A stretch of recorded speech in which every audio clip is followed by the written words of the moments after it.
All right, my beloved. So, we're going over some topics here. Kind of want to get you schooled up.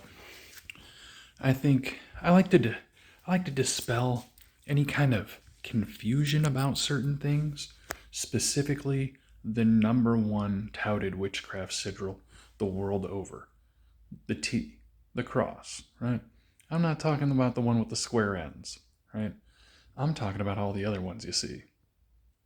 They're all sigils, guys, and you know it. The Celts did not believe in the guy who hung up there. They had the cross before that guy went up there. I just want you to know the Celts had the cross before the guy went up on it. Think about this. Wrap your mind around the paradigm. The paradigm is this. That cross is a sigil. It was given to that people. Specifically, we believe it was the Celts it was given to, right? Celts started in Turkey and moved to Europe, right? Celtic religion, their culture, which was based on witchcraft, right? Based on craft. The crosses that you see, specifically the ones that have the pointed ends, right? The uneven ones, where it's the bottom is longer than the T, the bottom part's longer, right? If they have points on them, right? I'm disseminating it for you. The points, if that goes to a point like this, and each radial are the four radials, that's Saturnian cross, right? Now, if the cross has pointed ends and a target pattern in the middle, like a circle, and then a ring around that, and then a pointed cross, that's Jupiterian. It's Saturn and Jupiter, right? So Jupiter is the middle sigil, where it looks like the sun sigil, where it's a circle with a ring around it. And then that pointed cross under it. There you go. Your Celtic cross is a Jupiterian cross featuring Saturn and Jupiter. The cross, with the three balls on the end of each of the four radials, we know what that is, right? It's a Jupiterian cross. The cross of Saturn and the balls of Jupiter on the end of it, right? It's just a pointed-ended cross. Each of the tips is a point. It's a Saturnian cross. Just the T is a Saturnian cross, right? Because the T with the square edges is the Saturnian cross, right? With the pointed ends, Saturnian. If it has a circle in the middle, right? It's Jupiterian. It's Jupiter and Saturn. All you're getting here is Jupiter and Saturn. These ancient cultures worship them. All the way, Baal, right? All these famous names for planets where that spiritual mind power, that wisdom and energy that gives you the ability to solve problems, right?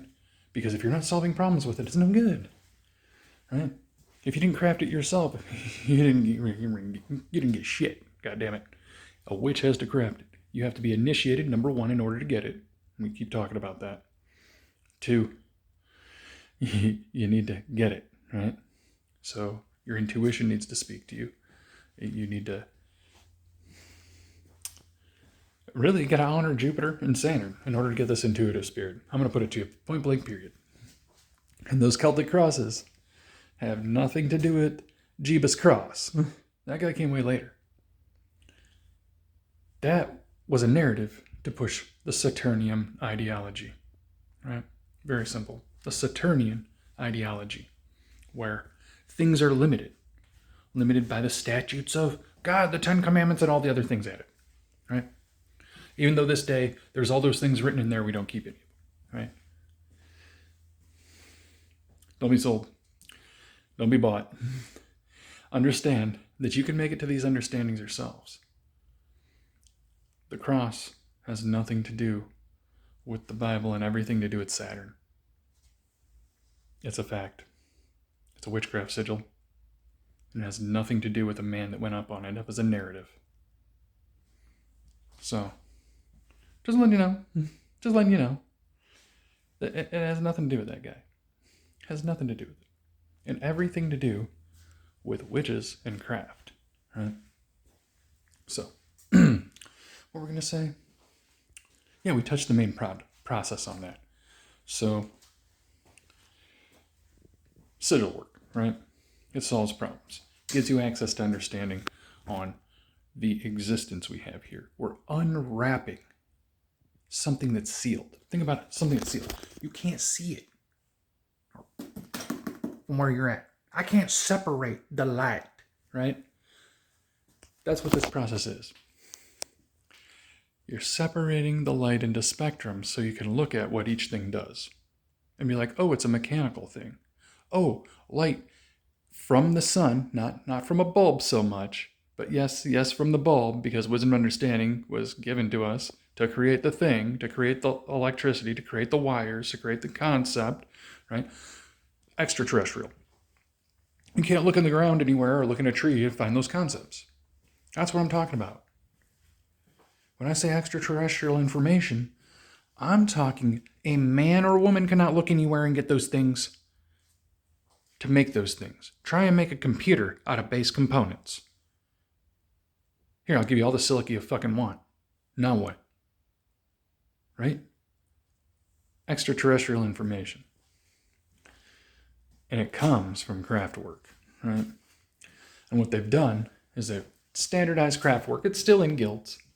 These religions know these things. The Vedics and stuff, all they know the real stuff at the top, and they don't bring everybody in on it. The whole point is to keep people at the bottom, to remove social mobility for people. Because an advantageous person, an intuitive person, somebody who's got a mind and a capacity for things could just out-swoot these motherfuckers out of their spot. No problem. Because of intuitive intellect and the spiritual mind power allowed. It's infinite, right? That's why you can find out secrets. There's a power that delivers secrets onto people. But it requires favor and recognition and honoring of the power to where those things came. Religion says that, but when you get into cosmic concepts with Jupiter and Saturn, you want to give them no fucking honor. I don't understand that shit. It just doesn't make sense.